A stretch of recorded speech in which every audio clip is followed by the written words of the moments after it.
Remember, I used to give you lessons, too. Go on, let me hear you play something. 1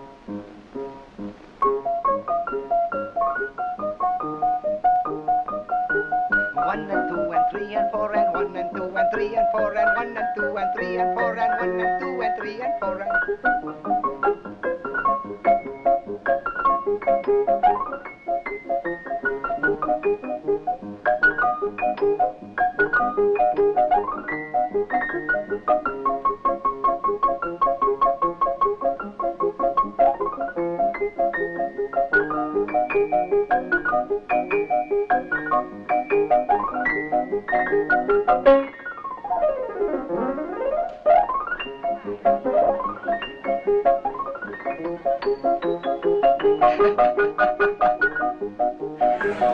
Ladies and gentlemen, firstly, can I start off by saying thank you for joining us the night before Easter. When I rolled it forward 2 weeks, I didn't check if it was Easter or if it was school holidays, so thank you very much for joining us tonight. We've got 3 esteemed speakers with us this evening. Two. Right, 2. Why are you taking him out the equation? Yeah, nothing esteemed about me. We have 2 and Chris. We were going to talk, obviously, operational resilience tonight. It's, for those of you who've been before, it's thought leadership. There is no sales pitches up front, there's no talk about anything other than driving the discussion across the tables. Each speaker will be before each course, and Ariane is going to nicely start us off very soon. Not now, not now. She's doing the London Marathon. Is it next week or the week after? 10 days, 10 days. She's primed, she's primed.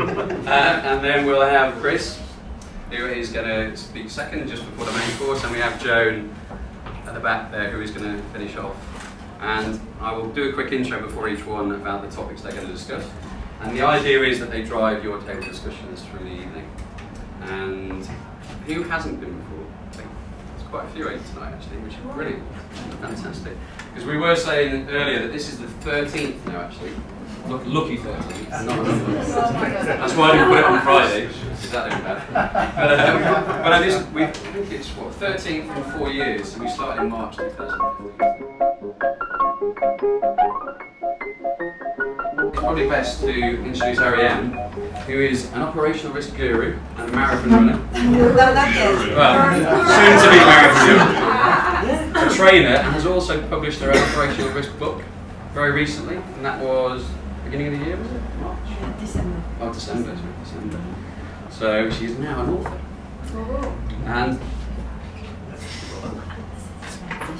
she's recently released her new book, her 5th book, and apologies about that. So, and Ariane is going to speak about operational resilience. Correct me if I'm wrong. Built around the business outcomes, and then we're going to build through that as we go through the other speakers into more of a team, security-based discussion with Chris, and then we're going to speak about the individuals themselves with Joan as well. So I hope we're going to take you on a nice journey through the company kind of life cycle and to the individual at the end. So please welcome Ariane. Before we start, I always have, a little bit of fancy dress. I forgot to put it on tonight. So as it's operational resilience, I'm not quite a pilot, tell me. So, over to Ariane.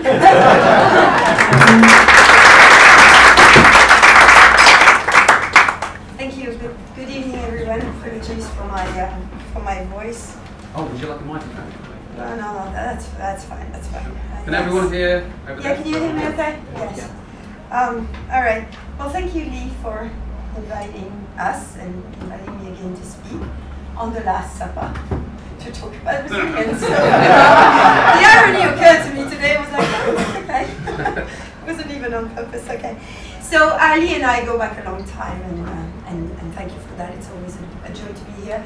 And I do what he says sometimes, and definitely tonight, because I've been instructed to talk about the paper release, consultative paper released last year recently.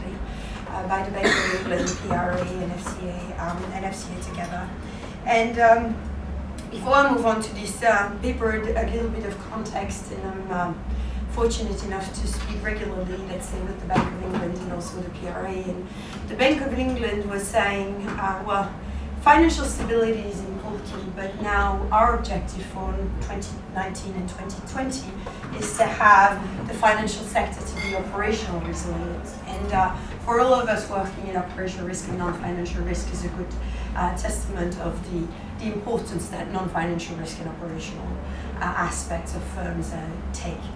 And then discussing also with some members of the FCA, I'll get to one of the objectives.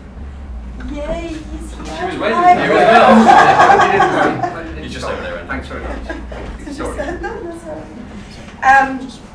It's the resilience around business outcome or business services. So the purpose of this paper and what the regulator have wanted to put in place is really present resilience out about the protection of the outcome and the services to the customer. And for those of you who have read the document or read it in detail, it's very fresh in my mind, because if you wanted to know what I was doing last night, well, I was reading the paper. So there you go.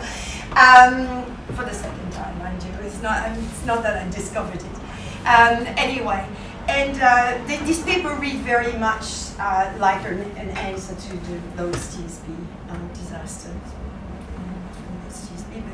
Pretty much like that was a disaster.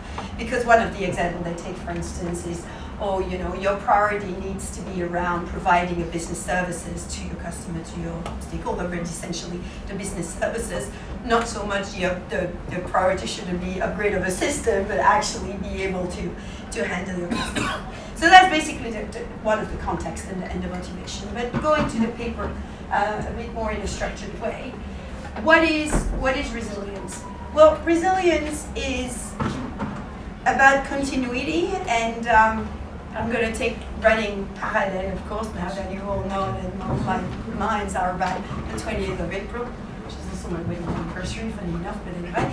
And it's about, so continuity is about pushing through, keeping going, okay? Keep the service afloat, not necessarily in the optimal state or in the normal state, but keep things going. So for that you can use alternative channels. For instance, continuity when your system is down, when your online trading system is down, some trading platform can trade via chats or telephone, etc.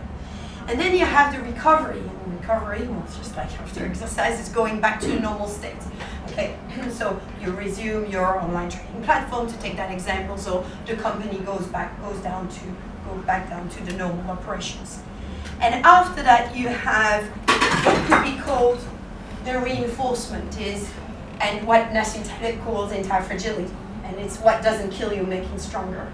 And in the framework of risk management is around learning the lessons. So we learn the lessons for the discontinuity we have. That's what we put in place. How do we get better next time? And what was interesting is at the beginning of this paper, the regulator made very clear that these three elements are the aspect of resilience. We were talking just a few minutes ago, the difference between continuity that expands to resilience. I think if you want to describe resilience versus the old, but with all due respect, BCP, it's the aspects of continuity, recovery, and then reinforcement. So that's one aspect. What is the scope? The other aspect that I've mentioned is organized by business services, so not only to look at the outcome you want to deliver to the customer, but also to move away from the technical discussions around what is the system, what is the process, even though the regulator expects you to look at the ramification and to look at the drivers of these services and resilience. But before you decide which services you're going to prioritize, you have to really, just like, I guess, risk appetite decision, but let's not go through this kind of one, but it's the preliminary to that is the prioritizations of your business services. What do I favor, what do I let go, and what are my different tolerances with that. Another element in the service and the treatment and the avoidance of harm, you know, the FCA is very much around the avoidance of harm to customer, is how I'm going to handle that during a crisis or during a discontinuity in terms of communication. And you can sense reading this paper also the lessons learned from the TSB events, shall I say nicely, last year. So also in this context, what it highlights, and it was something that we all, I'm sure, observed in the industry compared to a few years ago, is the importance of incident management. And if you look at 10 or 15 years of history of risk management, we've moved away from prevention only. We can prevent everything. I think that ship has sailed. We know we can't prevent everything. I'm not going to mention any examples that we all have in mind, but never mind. And so you're more in damage control than incident management. Let's stick to resilience, shall we? And so what do we do? And so the other element. So basically, I have three topics here, subtopics. What is resilience? We talked about that. Organizing and prioritization business services. And finally, how do you do about that? How do you manage resilience? Well, the first aspect, which is the sort of classical continuity aspect, is what is my tolerance limits, what are my RTOs, my recovery time objectives, and how do I manage continuity for that? You would expect that every mature firm has it, but maybe not everybody, so good to have. But another element that I find is quite interesting in this paper is the idea of tolerance limit. I'm going to say, well, tolerance limit, yeah, risk tolerance, we hear that for 15 years. No, the tolerance limit as described in the BOE paper is that's enough. It's the no-go. It's the absolute extreme that you don't want to go to. So it's beyond the RTO. It's the no way I'm going to get there. So it's the extreme disruptions that you will not tolerate. It's the very large disruptions that you wouldn't tolerate except in very extreme scenarios. And we are moving away finally, which is great, so at least in the regulator's eyes, from assessing the risks and agonizing around the likelihood and assessing the likelihood of the risk, but really look at the large impact, and if the large impacts matter, we need to make them virtually impossible to happen, no matter how likely or unlikely we think they are. So that's what I wanted to highlight also that I find interesting in this paper. So of course you expect, the regulator expects you to develop metrics, testing, and to provide evidence that you've done your homework and you're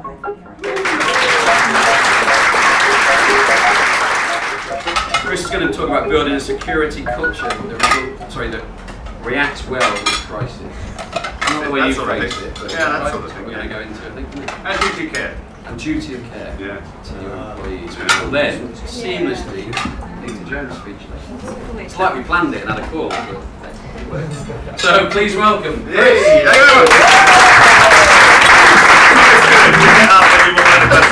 that's always a bit better. So I'm going to talk. I usually do these talks for like an hour, 2 hours. So I've got a really good. I'm going to try and work out. Yeah, no, don't worry. I'm going to 10 minutes. He's got the butcher's hook to pull me off after 10 minutes. So, but I've got to work out what I'm going to say to you. And I know that you're all risk people and stuff like that. So I think what I'm going to do is talk you through some of the risks I don't think you thought about, because there are big risks. It was quite right, 30 years as a police officer. The last 7 I was in MI5, working as head of the National Counter-Terrorism Security Office. And in that job, my job was to help businesses understand terrorism, but also serious and organised crime, and how it would and could impact you and what you need to do. So I'm going to try and pick out a couple of little bits that might be useful to you. How many people here today think that there's a real risk of a terrorist attack at any time? You don't think there's a real risk? Anyone doesn't think risk? What about in Europe? Think there's a real risk of terrorism? Yeah. We're going up, we're going up, we're going up. What about the rest of the world? So why aren't you doing anything about it? What have you done to your staff that you allowed to go out and travel around the UK, around London, around Paris, into maybe the Middle East, maybe across the world? What have you actually done to protect your people that you're sending out there? Because I think you'll find, because the last 7 years I've been out of the police, I've been going around to businesses and actually finding out you're doing bugger all. You send people off, you let them make their own flight arrangements, you send them to hotels that you don't know whether they're secure or not. You do all this And yet you know that there's quite a bad terrorist threat out there. Let me take it to the next level. How many of you think that there may be a problem with serious and organised crime? Everyone. So what have you done about it? I mean, this could go on. We could go on with this. I would suggest that really businesses need to start focusing a little bit more on some of the risks that perhaps we forget about. Another one for you. How many people here consider themselves a lone worker? How many of you employ lone workers? What do you consider to be a lone worker? Sorry, you put your hand up last, right in front of me. What do you think of someone that's a lone worker? There are people that they say late into the night when they're on a secondment somewhere they work somewhere else, send them aboard. What about someone that's working in a cafe? I wouldn't consider that to be a lone worker. Unfortunately, I can see. What about someone that when you go to a conference, just say, probably not tonight, you've not told the bosses you're here tonight, because there's an evening do, but what happens when you send someone to a conference in Birmingham, in Madrid, in France? Are they your responsibility? Yeah, of course they are. When you go, you're the responsibility of your bosses. Lone workers, it's a much bigger field than anyone has ever thought about. And I would suggest that everyone in this room works on their own at some stage. And everyone in this room has people that work for them that work on their own. Whether it be in a cafe, in Costa, doing their little bits of work, or whether it's sending them to a conference. When do you think you're sending, who am I going to pick on? You're sending your deputy to go to a conference in Birmingham.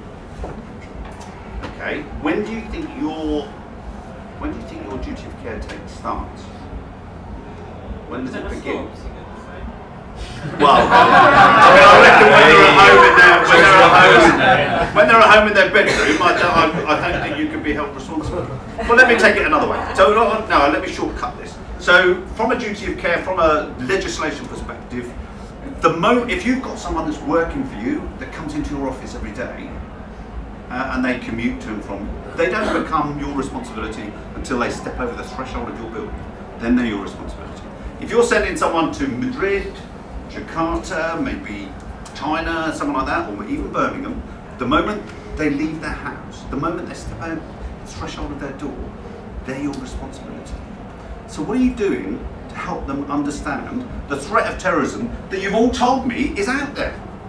Have you told them how to react if something happens in front of you? Have you told them what they need to do, what they shouldn't do? Have you told them when they're working in a cafe on a Wi-Fi, the dangers, there's people here from the world of cyber, the dangers of actually working on a Wi-Fi and how you're actually putting the business at risk by doing that. And I've seen demonstrations of people who actually will sit in a cafe, this guy demonstrated it to me, sat in a cafe and he turned everyone's computer off, turned the Wi-Fi off, and then there was a little thing that came up on everyone's laptop that said, sorry about your Wi-Fi, click on this and you'll be back on. Everyone clicked on that, and from that moment he had control of everyone's computer in that room, in that cafe.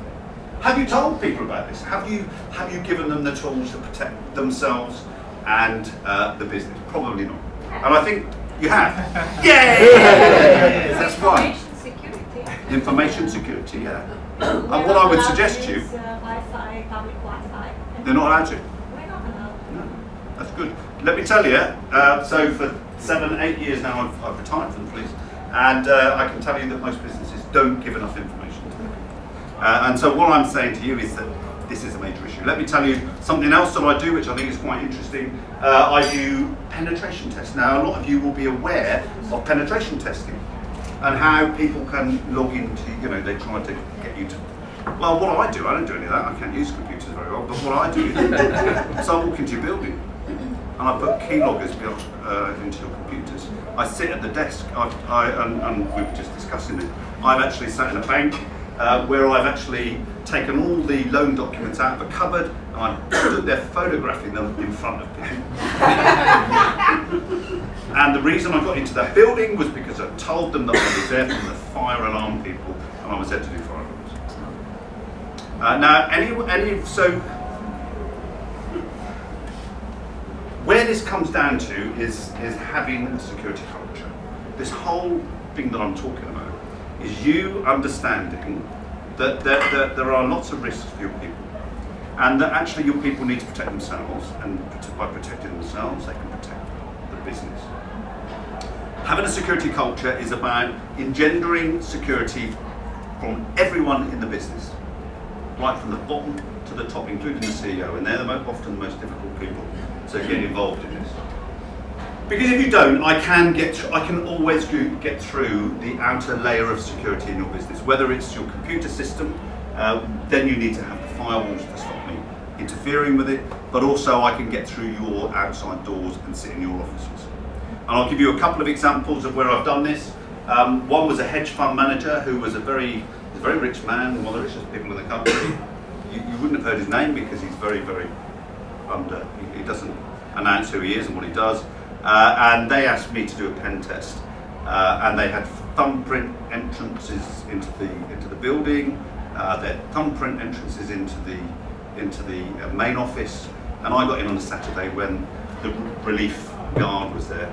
Told them that I just started and I didn't have my fingerprint logged at that time. I walked in, I took photographs of the man's card, registration document. I took photographs of his children. I put listening devices in all the rooms.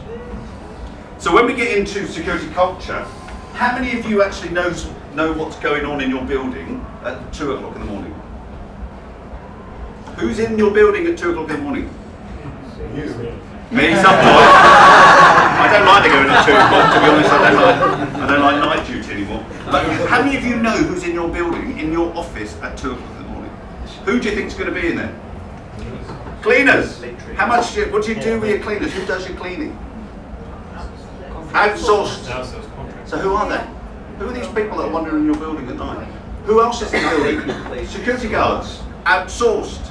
You pay them £10 an hour, and you leave all your stuff dotted around. Okay, some of you have got clear desk policies. Have a look around your building at night and see just how good those clear desk policies.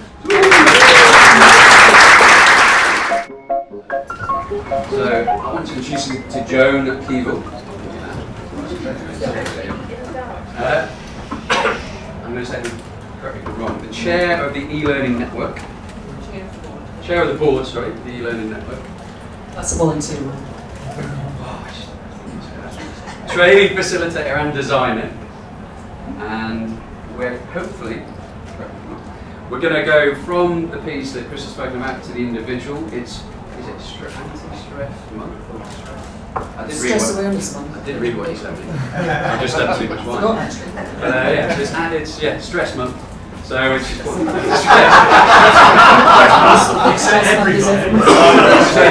stress day every day for me. It's stress month. But no, it's how to nurture resilient employees. So how can you, building on the duty of care, how can you spot people that are in trouble, which I don't think many companies do very well.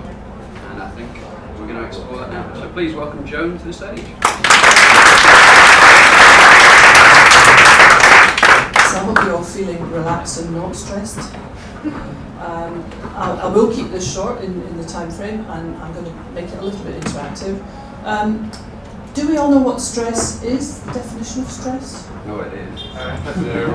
What's the definition? Tough one actually. I opened my gob before I answered that one. Just anxiety and struggling to cope. Yeah, go on. Didn't even acknowledge that. Didn't even acknowledge it. All in the mind. Just be drinking. What's happening around you?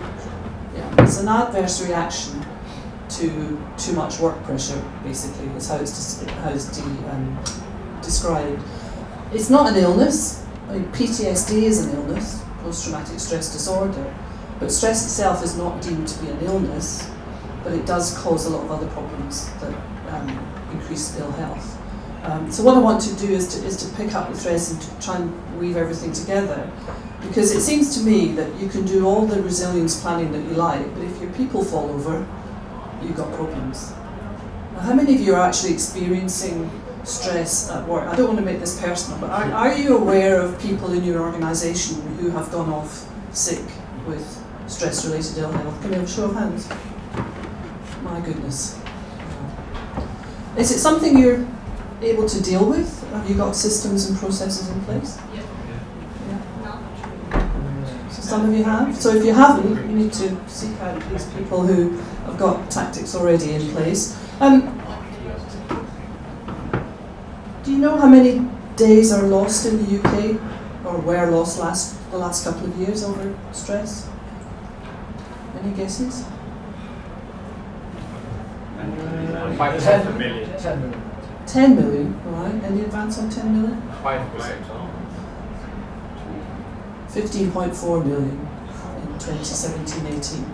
And the estimated cost, 5.2 billion in the UK. So it really is staggering. Now, this data is off the Health and Safety Executive website, it has a whole section on stress, which I suggest you go and have a look at if you want to learn more. It is really very detailed, and they have done longitudinal studies on the impact of stress and everything. So, what do you think are the main causes of stress? Stressors that people really suffer from? Long hours. Yeah, bad boss, long hours. External factors. Are they things not related to work? Yeah. Yeah, precisely. And have you ever been tempted to take the approach of that famous chef, where he says, if you can't stand the heat, get out of the effing kitchen? The problem about stress is that it's very personal, and it depends on a lot of other things that are going on in your life, emotionally, family, work, whatever. And it's very easy for us, if we ourselves are quite competent and in control of everything, it's very easy for us to put that over onto other people and expect them to pull their socks up and just get on with it. And that's not terribly helpful, because especially if you don't really know your people, you don't really know what they're going through, and you don't know how they're reacting to the pressures that you're making on them. I did post something up on the group page on LinkedIn. Did anybody have a look at that? If you've got your phones, you want to have a look now? Because how much you're all engaged. I am interested. Invited you 3 times. So while you're opening up your Supper Club page on LinkedIn to have a look at the stress performance curve image, just to recap, stress is a feeling where you're not in control of the demands being made of you, and it's hindered by a lack of support, which might be from your manager or from those around you. It's also got to do with the relationships that you have to maybe just talk to ask for help, etc. And it's not helped at all by all the changes that people are going through, which often leads to a lack of clarity about roles. So all of those things together can make life very difficult. Can you see the image? So the point about the stress and performance curve is that you can start off not having enough pressure, so you're not actually performing very well, you're too laid back. And then the idea is to get people working up to optimum performance. But if you constantly put them under stress, so much pressure that they go into a phase of stress, then their performance actually goes down, and eventually they drop off a cliff. And it's actually very hard to get people back, because the average time off, I think, is 28 days. But I'm sure you know people who really struggle to come back altogether. And of course, while they're off, what's happening in the office? Well, everybody else is more stressed because they're having to pick up on all their workload as well. So it's a little bit of a vicious circle. So I guess the question really is, how do you build the resilience of your people so that they can cope better and not fall off the curve, not get so stressed that they can't concentrate and do well? Have you been stressed yourselves? Did I ask you that? You did with the Yeah, I just a chicken out there. But the thing is, were you told to not drink as much and go to the gym and go for walks? Changed. I mean, these things can help us individually, but actually they are looking at the symptoms, not the underlying causes. And again, they're also putting the onus on the individual to get better. And the approach that I'd like to put to you is, how can you be more strategic about helping people manage the pressure that you're putting them under. Well, one of the things you can do, which comes back to the resilience and the operational resilience piece, is to focus more on how to prevent stress from becoming an issue. And that is about being able to anticipate when maybe you have a huge change program coming through. So you might want to take a risk assessment approach to that, and then you can identify the potential of the risks, the specific risks that people are going to be put under in different roles. You can put mitigating actions in place to limit those. You can talk to line managers and train them up so that actually they realise that a lot of this is just about being a good manager. And that's the simple things like just checking in with people, making sure they're okay, maybe being a bit flexible if they need to get home and sort out a problem at home. Because if these are good workers, they'll really value that, and it might just release that pressure valve for them and enable them to come back refreshed with more energy to cope. So a lot of the ideas are around managing people better. And sadly, I do get a lot of feedback when I talk to people in organisations that they often say the managers are the weakest link. I mean, people can be the weakest link, but if the managers are not strong, then everything else is hard to get working. So another thing is, if you know that people are up near the top of the pressure curve, is there anything you can do to help them to step off that treadmill, albeit briefly? Can you redistribute work?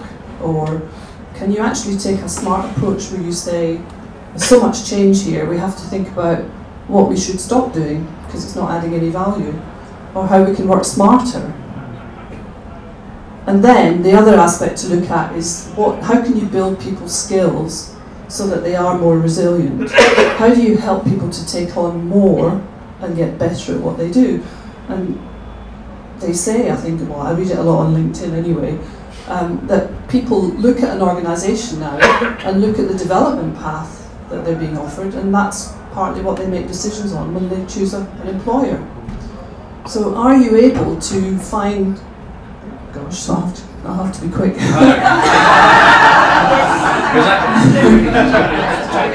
Are you able to find ways of building their capabilities on the job with training, with coaching, with mentoring, giving them more tricky projects, giving them more autonomy, giving them better feedback, not micromanaging them, but actually, if they come to you with a problem, don't give them your solution, ask them what they would do. And all of this